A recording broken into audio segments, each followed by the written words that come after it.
Hello, ladies and gentlemen, and welcome back to my channel. If you're new to my channel, I certainly appreciate both your viewership as well as your subscriptions. Okay? So, what I'd like to do today is to engage you in a mediumship interview slash discussion. Okay? And I'd just like to bring to your attention, starting out, ladies and gentlemen, that when America became a nation, a woman had no legal existence beyond her husband. If he abused her, ladies and gentlemen, she couldn't leave without abandoning her children. Abigail Adams, ladies and gentlemen, tried to change this, reminding her husband John to remember the ladies when he wrote the Constitution. He simply laughed, and women have been fighting for their rights ever since. These women, ladies and gentlemen, dared to take destiny in their own hands and devoted their lives to the cause. So, with that said, ladies and gentlemen, I'd like to start off with bringing forth Miss Mrs. Abigail Adams, because this is where it all started. Okay? Now, just to tell you a little bit about her prior to getting into this reading, she was born in 1744. She was a very wild and giddy woman. She also, ladies and gentlemen, as some of you probably are not aware of, is that she didn't attend high school. Her mother, ladies and gentlemen, taught her how to read. And John would constantly buy her books to help facilitate her learning. Abigail and John fell in love and married in 1764. Okay? And from the research says that, she died from thyroid or typhoid fever, and she was only 2 weeks shy of her birthday. And her last words, ladies and gentlemen, to others were, "Do not grieve, my friend, my dearest friend. I am ready to go." As many of you know, she also was one of the first advocates of legal rights. She had very, very strong feelings about marriage and believed, ladies and gentlemen, that women should take more part in the decision making process rather than just simply being an anomaly, if you will. Okay? And she also had several children here. And as I said, one of her most famous quotes was, "Remember the ladies and be more generous and favorable to them than your ancestors." And so, what this in terms basically mean is, do not put such unlimited power into the hands of husbands. Okay? Remember, all men would be tyrants if they could, ladies and gentlemen.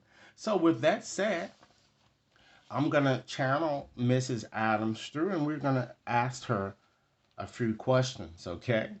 But prior to getting into your reading, let me go on into this reading. I'm going to go on and just say a quick prayer, okay, to attune myself, okay? And then I'm going to select it, not only see what the dominoes have to say about her when it comes to her personality or just attributes about her, and see, of course, if they are incongruent with what I've just already told you based on my knowledge of research that I've gained. Okay? If this reading resonate, I'm sorry, if you guys like this reading, be sure to give it a big thumbs up, share with others to whom you think might benefit, and be sure to press that subscription button. So, dear God, dear Holy Spirit, Jesus, Archangel Michael, dear deceased family members, mother, father, and my three deceased brothers, I ask that you stand with me as I receive the messages that Mrs. Adams would like to share. I ask that you watch over this experience, making certain that no malevolent forces come through while doing this or lower energies. Please help me, God, release my ego fears so that I can clearly see and clearly hear the messages that Mrs. Adams would like to share with us today. Okay? So, as indicated, ladies and gentlemen, I'm going to start off by just selecting 3 tiles from my dominoes here just to see what messages she'd like to share with us. And then I'm going to ask a few questions, and I'm going to use my gift of psychometry to channel the messages, and also my gift of Claire Second.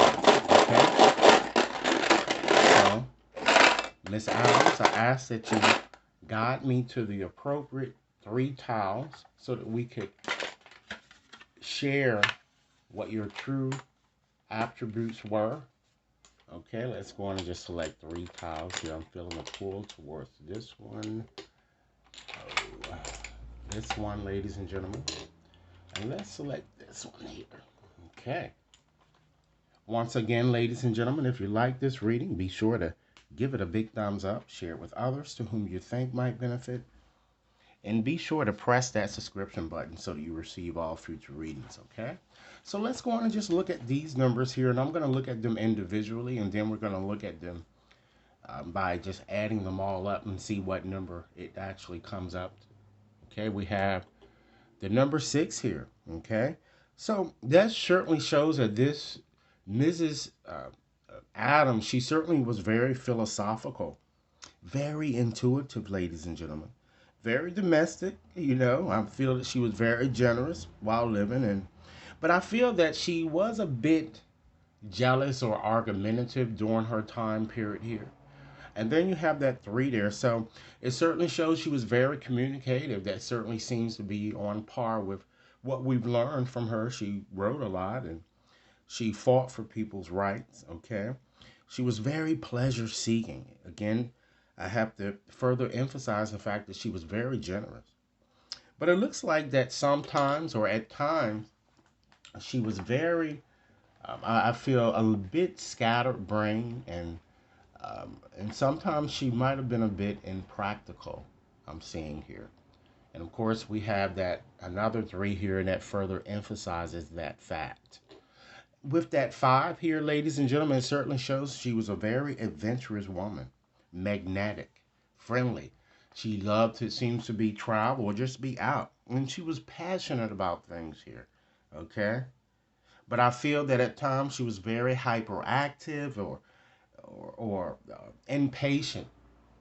And it seems to be plausible. She was certainly impatient with the injustice that she endured, because this woman always fought for the disenfranchised here. Okay, let's look at this other number here. We have number 2, ladies and gentlemen. So with having that number, it certainly shows that she took a more diplomatic approach to life here. She was a very loyal and trustworthy type person here. But I feel that at times, due to her being so intuitive, she was very sensitive. And at times I feel she was gullible. But of course, a lot of it resulted from her time period here. Okay? So just adding up all of the numbers here, it reduces it. It's the number 19. So we can look at it this way. The number 1. She had a very pioneering spirit, okay? She was very creative, very energetic here.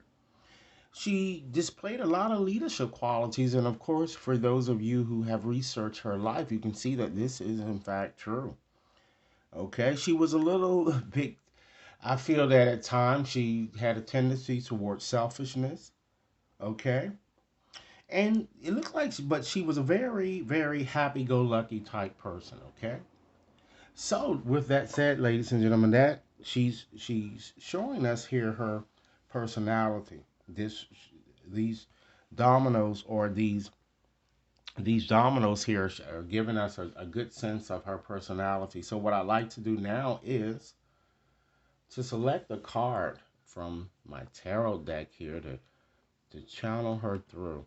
And the card that I like to select is Justice. I feel that she stood for justice, so that's the card that I'm going to select. So let's see if we can find that card here very quickly. And I've jotted down a few questions that I'd like to ask her. And we're going to proceed with doing this reading, okay? She has a very, very loving spirit. The energy with her is just smoothing, you know? Let's see here, Justice. All right, here we go. Wow. Okay, hold on 1 second here. All right. All right, so we have Justice. I'm going to put this here so that you all can see this card as I do this. Okay. Now let me go on and get myself together here to go on and sense whatever messages that she really wants us to know here. So I'm in terms of overarching impression here, I'm kind of getting a strong sense that it looks like she really, really knows that she accomplished a lot while living, and she did everything. She says she tried to do everything within her sphere of influence to kind of bring forth ameliorations to this world. She's given me a sense that she feels very free. She feels that she's free from restrictions and suffering. And while she knows she's deceased, ladies and gentlemen, she still likes to appear periodically to her ancestors or other descendants to just check on what's going on and just checking on how people are doing here. I'm kind of feeling, all right? So now I'm going to ask her to tell me a bit more about yourself here, because that's, of course, that's my initial impression that I felt by just picking up that card there.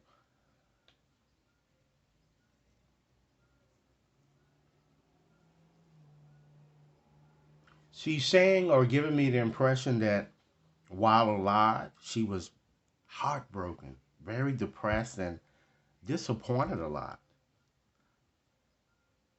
She says she constantly felt rejected and betrayed by those she loved and those she wanted to help. And it appears, ladies and gentlemen, that the effects of the suffering, it seems to be still lingering, okay? She's still feeling sadness, the sadness that came from that, I'm kind of getting, which is one of the reasons why she visits periodically, I'm kind of getting here. So, Miss Adams, since we know how you died, okay, is there anything you'd like to let us know when it comes to that situation here? She's flashing a lot of money, ladies and gentlemen, and it seems that she's bringing up her money. It could be that she was very concerned about how her money would be spent. And I'm also getting a feeling that she suffered a lot in life. I don't feel that she was, she had too many financial problems, but I also feel that after her death, there was some type of concern, it seems, with property or type of or business or family business or something like that. I feel that after her death, she's showing me someone selling her house and that she was not happy about. I'm kind of getting, or selling some type of property that belonged to her. Okay. It seems like she wanted it to remain in the family, but it looks like when after her death, she did leave money for her family. I'm kind of getting. It looks like a nice inheritance. She's showing me something that's relating to money in that area. Okay. So Miss Adams, let's move on to our next question. I know that you said you visit periodically. Visits periodically. You tend to visit periodically, but how do you make your presence known exactly? She says since her departure. She acts more like, it seems like a spirit guide, and it seems like now I'm sensing someone else with her. It looks like it's someone that was in her past. It could have been her. I don't know. This is something that the family or descendants might have to confirm here. But I'm seeing it looks like she lost someone when she at a very young age. She's showing me someone that died too soon. It could be a sibling, or it could be something connected with her past, or a relative or friend. I'm kind of getting, and it could even be an ex of hers. Okay, she's just showing here that that person died too soon, and she likes to appear to like family engagements or any type of celebratory type events. She's showing me here. Okay. Next question, Mrs. Adams.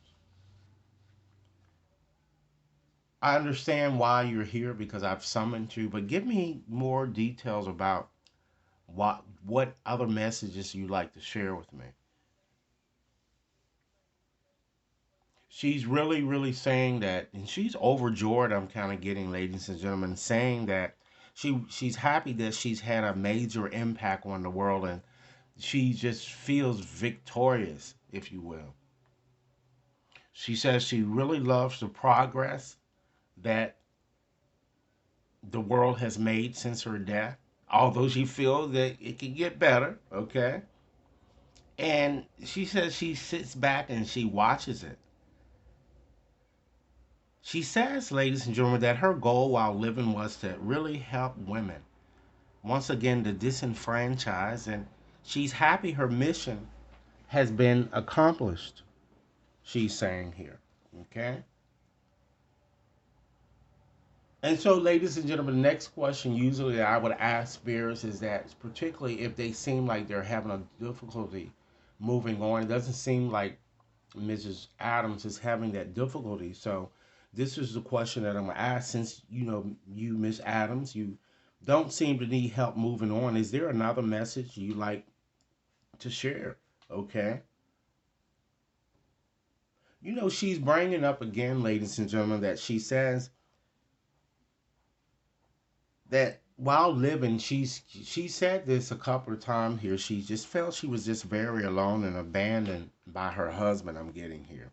And she really doesn't want women to go through those things that she went through. Okay, so I guess this is a message more to you women here. And she's saying that in spite of it all, she is happy women have become a bit more independent and able to shoulder a bit more responsibility without reliance on a man here. So it seems to be more of a message here that she wanted to share with women here. I'm kind of getting. Okay.